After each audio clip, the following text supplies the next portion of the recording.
अस्सलाम वालेकुम and welcome to channel दस्तरखान की दावत। आज मैं आपके साथ शेयर करने जा रही हूँ इडली सांभर और उडुपी होटल स्टाइल चटनी की रेसिपी।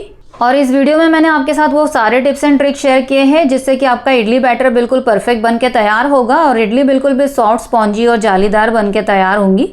और इस बैटर को आप चाहें तो ज़्यादा क्वांटिटी में बना के फ्रिज में भी स्टोर कर सकते हैं। ये 4-5 दिन तक बिल्कुल ख़राब नहीं होता है और इसी सेम बैटर से आप इडली, डोसा, अप्पम, उत्तपम कुछ भी बना सकते हैं। और सॉफ्ट स्पॉन्जी इडली रेसिपी के साथ साथ में ये मैंने सिंपल से सांभर और चटनी की रेसिपी भी शेयर की है जिससे कि आपको ये रेसिपी बिल्कुल कंप्लीट लगे। तो चलिए देख लेते हैं हमने इसे कैसे बनाया। तो इडली बैटर बनाने के लिए सबसे पहले हम दाल और चावल को भिगा लेते हैं। तो यहाँ पर मैंने इडली राइस लिया है, आप इसकी जगह पे कोई भी छोटे दाने वाले राइस को ले सकते हैं। लेकिन आपको इडली के लिए लॉन्ग ग्रेन राइस या बासमती राइस नहीं लेना है, ना तो आपकी इडली उससे कड़क बनेगी।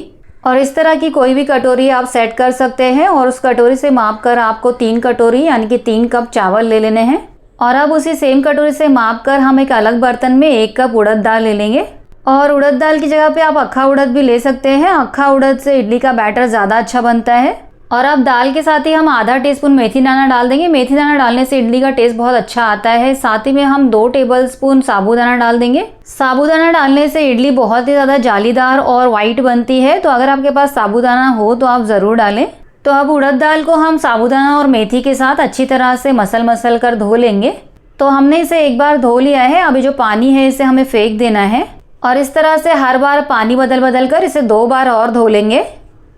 तो यहाँ पर हमने उड़द दाल को 3 बार अच्छी तरह से पानी बदल कर धो लिया है। अब इसके अंदर साफ कुकिंग वाटर डालेंगे और इसे कवर करके भीगने के लिए छोड़ देंगे।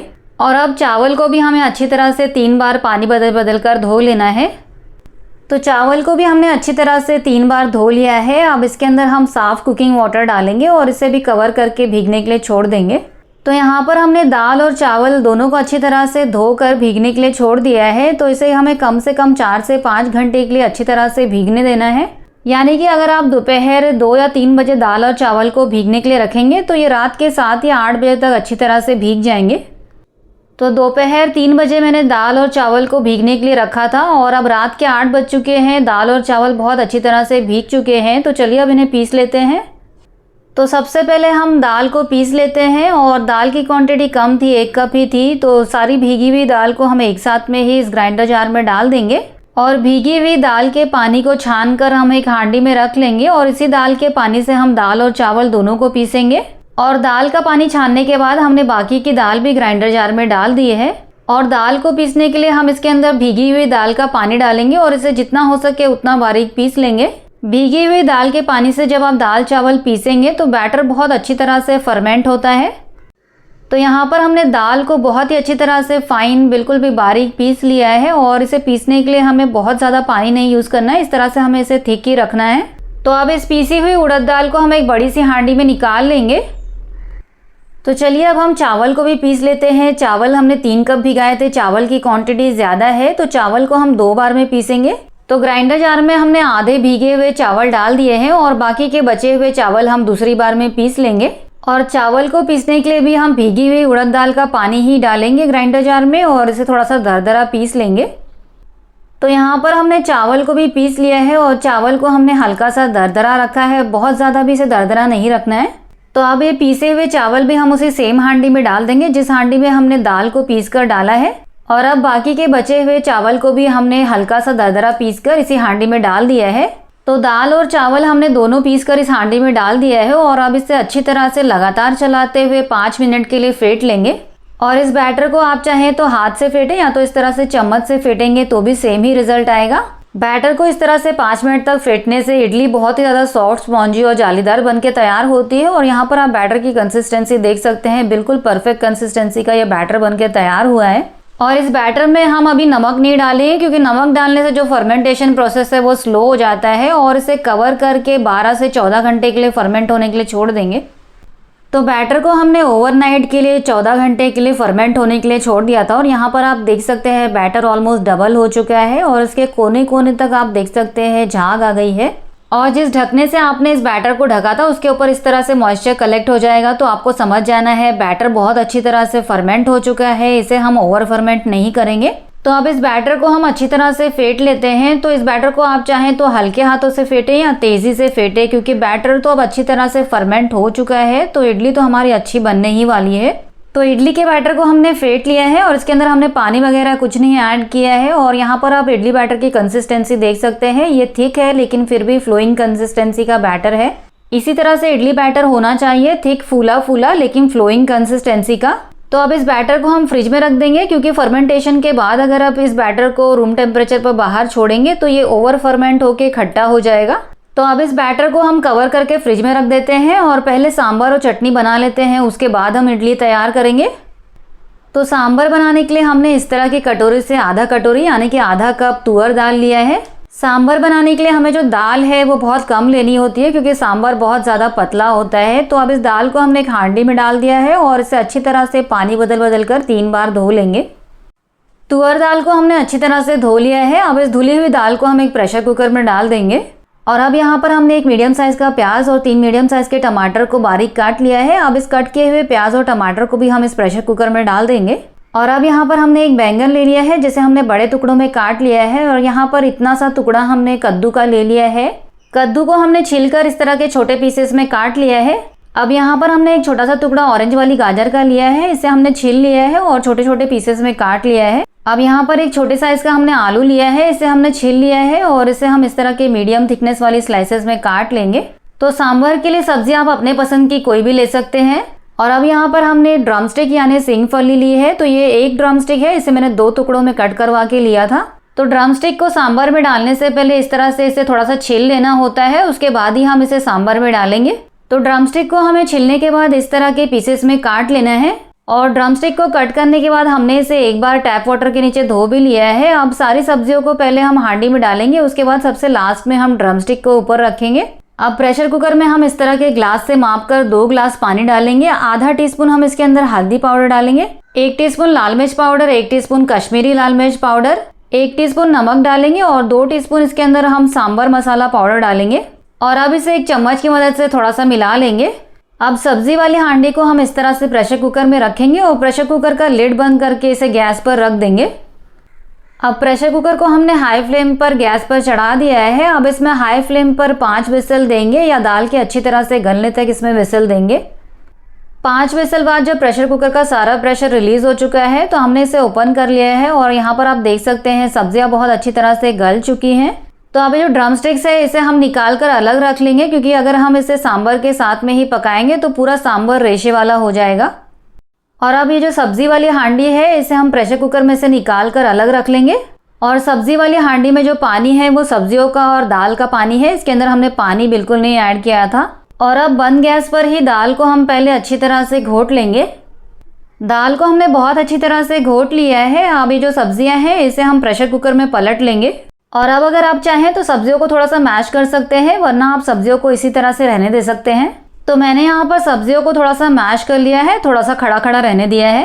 और अब सांभर की कंसिस्टेंसी को पतला करने के लिए हम इसके अंदर पानी ऐड करेंगे। तो इस तरह के ग्लास से हमने इसके अंदर 3 ग्लास पानी ऐड कर दिया है, यानी कि हमने इसके अंदर 750 ml पानी ऐड किया है। सांभर बहुत ज़्यादा पतला होता है, इसलिए इसके अंदर पानी बहुत ज़्यादा डाला जाता है। और पानी ऐड करने के बाद सांभर की कंसिस्टेंसी इस तरह से हो गई है। अब यहाँ पर 1 टेबलस्पून इमली को हमने 15 से 20 मिनट पहले भिगा के रखा था और इमली के पल्प को हमने प्रेशर कुकर में डाल दिया है। साथ ही में 1 टीस्पून गुड़ डाल देंगे और 2 टीस्पून इसके अंदर नमक डाल देंगे। और अब इसे मीडियम टू हाई फ्लेम पर 5 मिनट के लिए उबलने देंगे, ताकि जो इमली का कच्चापन है वो चला जाए। तो हमने सांभर को 5 मिनट के लिए थोड़ी थोड़ी देर पर चलाते हुए उबाल लिया है और ये अच्छी तरह से उबल चुका है। तो आप गैस के फ्लेम को बंद कर देंगे और इसे कवर करके हम साइड में रख देंगे। और अब हम सांभर का तड़का तैयार कर लेंगे। तड़का के लिए हमने 2 टेबलस्पून ऑयल को एक तड़का पैन में अच्छी तरह से गर्म कर लिया है। अब इसमें हम 1 टीस्पून राई डालेंगे और इसे क्रैकल होने देंगे। राई जब क्रैकल हो जाए तो इसके अंदर 2 से 3 सूखी लाल मिर्च डाल देंगे और 10 से 12 करी पत्ते डाल देंगे। और 5 से 6 सेकंड्स के बाद हमने गैस के फ्लेम को बंद कर दिया है और ये मज़ेदार सा तड़का तैयार है। और इस तड़के को हम सांभर के ऊपर डाल देंगे। और ये हमने बहुत ही ज़्यादा मज़ेदार सा सांभर बहुत ही आसान तरीके से मिनटों में बना के तैयार कर लिया है। अब ये जो ड्रमस्टिक्स हमने साइड में रखी थी इसे भी हम सांभर में डाल देंगे। तो सांभर हमने तैयार कर लिया है। अब इसे बंद गैस पर ही कवर करके साइड में रख लेंगे। और अब हम उडुपी स्टाइल चटनी तैयार कर लेते हैं। चटनी बनाने के लिए उसी सेम तड़का पैन में 1 टेबलस्पून चना दाल डाल देंगे और 2 टेबलस्पून मूंगफली डाल देंगे और अब मीडियम फ्लेम पर इसे लगातार चलाते हुए इसके ऊपर ब्राउन स्पॉट्स आने तक भून लेंगे। कुछ देर बाद मूंगफली और चना दाल के ऊपर ब्राउन स्पॉट्स आ चुके हैं, तो अब इस भुनी हुई मूंगफली और चना दाल को हम इस ग्राइंडर जार में डाल देंगे। अब तड़का पैन में हमने 4 लहसुन की कलियां, 1 छोटा टुकड़ा अदरक, 10 से 12 हरी मिर्च और 1 टीस्पून इमली डाल दिया है। अब इसे मीडियम फ्लेम पर लगातार चलाते हुए मिर्च के ऊपर स्पॉट्स आने तक भून लेंगे। मिर्च के ऊपर ब्राउन स्पॉट्स आ चुके हैं, तो अब इसे भी हम ग्राइंडर जार में डाल देंगे और अब ग्राइंडर जार में हम 1/4 कप भुने हुए चने या भुनी हुई चना दाल डाल देंगे। साथ ही में 1/4 कप पतले स्लाइसेस में कटा हुआ नारियल डाल देंगे। 15 से 20 करी पत्ते डाल देंगे। 1/4 कप ताज़ा हरा धनिया। चटनी को पीसने के लिए इसमें 1 कप पानी डालेंगे और इसमें 1 टीस्पून नमक डालेंगे और इसे अच्छी तरह से बारीक पीस लेंगे। तो चटनी को हमने अच्छी तरह से बारीक पीस लिया है। अब इसकी कंसिस्टेंसी को एडजस्ट करने के लिए इसके अंदर हम और पानी ऐड करेंगे। तो यहाँ पर मैंने इसके अंदर 1 कप पानी और डाल के इसे अच्छी तरह से मिला लिया है और चटनी की कंसिस्टेंसी इस तरह से हो गई है। इसे हम फिर से अच्छी तरह से बारीक पीस लेंगे। पानी डालने के बाद हमने चटनी को फिर से पीस लिया है। अब इस तैयार की हुई चटनी को हम एक हांडी में निकाल लेंगे और यहाँ पर आप उडुपी स्टाइल चटनी की कंसिस्टेंसी देख सकते हैं। चटनी पतली भी है लेकिन साथ साथ में क्रीमी और बिल्कुल स्मूथ भी है। तो चलिए अब इस चटनी का तड़का तैयार कर लेते हैं। तड़का के लिए हमने 2 टेबलस्पून ऑयल को अच्छी तरह से गर्म कर लिया है। इसमें 1 टीस्पून राई डाल के इसे क्रैकल होने देंगे। राई जब क्रैकल हो जाए तो इसके अंदर 3 से 4 लाल मिर्च को तोड़कर डाल देंगे। साथ ही में 10 से 12 करी पत्ते डाल देंगे और सिर्फ 5 से 6 सेकेंड्स के लिए लाल मिर्च और करी पत्तों को गर्म तेल में पकने देंगे और ये मज़ेदार सा तड़का तैयार है। इसे हम चटनी के ऊपर डाल देंगे और लीजिए बहुत ही ज़्यादा मज़ेदार सी चटपटी चटकारेदार और बिल्कुल क्रीमी कंसिस्टेंसी वाली हमारी उडुपी स्टाइल चटनी बनके तैयार है। अब इसे साइड में रख देते हैं और चलिए इडली तैयार कर लेते हैं। सांभर और चटनी बनाने तक हमने इडली बैटर को फ्रिज में रख दिया था ताकि ये ओवर फर्मेंट होके खट्टा ना हो जाए। तो यहाँ पर हमने अब फ्रिज में से इसे निकाल लिया है।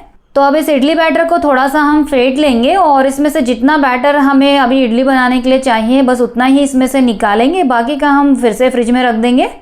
तो यहाँ पर हमने इतना इडली बैटर इस हांडी में निकाल लिया है इडली बनाने के लिए और बाकी का बचा हुआ बैटर हम फिर से फ्रिज में रख देंगे। और अब इसके अंदर हम 1 टीस्पून नमक डालेंगे और इसे अच्छी तरह से मिला लेंगे। और जो इडली बैटर बचा हुआ हमने फ्रिज में रखा है उसके अंदर हमने नमक नहीं ऐड किया है। इडली बैटर में हमने नमक डालकर अच्छी तरह से मिला लिया है। चलिए अब इससे इडली तैयार कर लेते हैं। तो इडली बनाने के लिए मैंने इस तरह का इडली स्टैंड लिया है क्योंकि मेरे पास इडली कुकर नहीं है। अब हर एक कैविटी को थोड़ा सा ऑयल से ग्रीस कर लेंगे। जो स्टील वाली प्लेट होती है उसमें ऑयल बहुत कम लगता है और इस तरह से हमने बाकी के 2 इडली प्लेट्स के मोल्ड्स को भी ग्रीस कर लिया है। अब इडली बैटर को हम इन ग्रीस किए हुए इडली मोल्ड्स में भर लेंगे। अगर आपको थोड़े से छोटे साइज़ की इडली बनानी है तो थोड़ा सा आप मोल्ड को खाली रखें और अगर आपको बड़े साइज़ की इडली बनानी है तो मोल्ड को पूरी तरह से भर लें।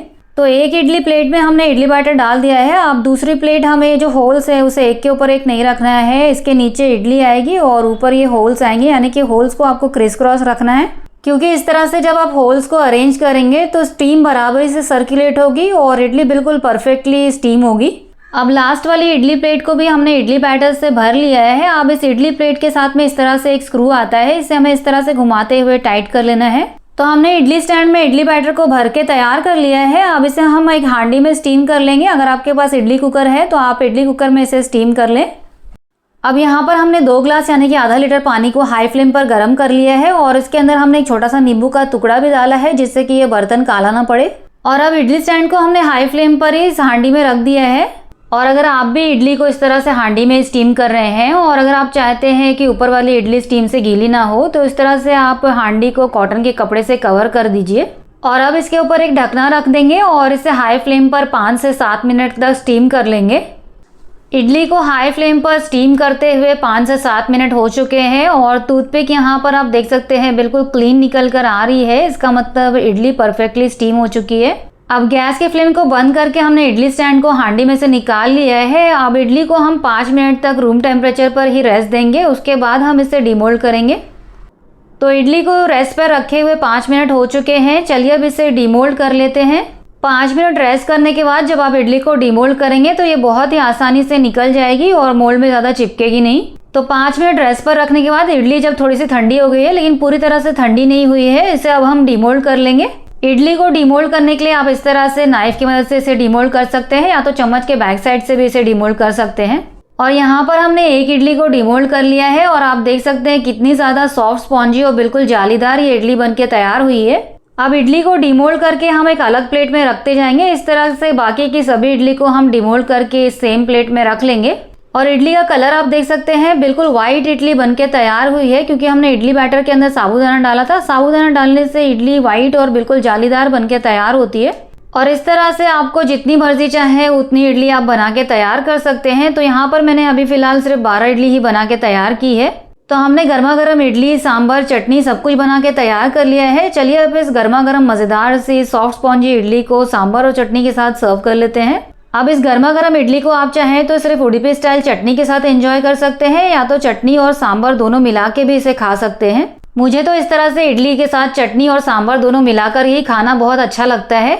तो इस बरसात के मौसम में अगर आपका चटपटा खाने का दिल करे लेकिन आप फ्राइड फूड अवॉइड करना चाहते हैं, तो इस तरह से आप इडली, चटनी और सांभर बना के ज़रूर ट्राई करें। आपको ये बेहद पसंद आने वाला है। और अगर आपको ये रेसिपी पसंद आई है तो प्लीज़ इस वीडियो को लाइक कीजिए, चैनल को सब्सक्राइब कीजिए। मिलते हैं ऐसी ही मज़ेदार और एक्साइटिंग रेसिपीज़ के साथ। तब तक के लिए अल्लाह हाफिज़।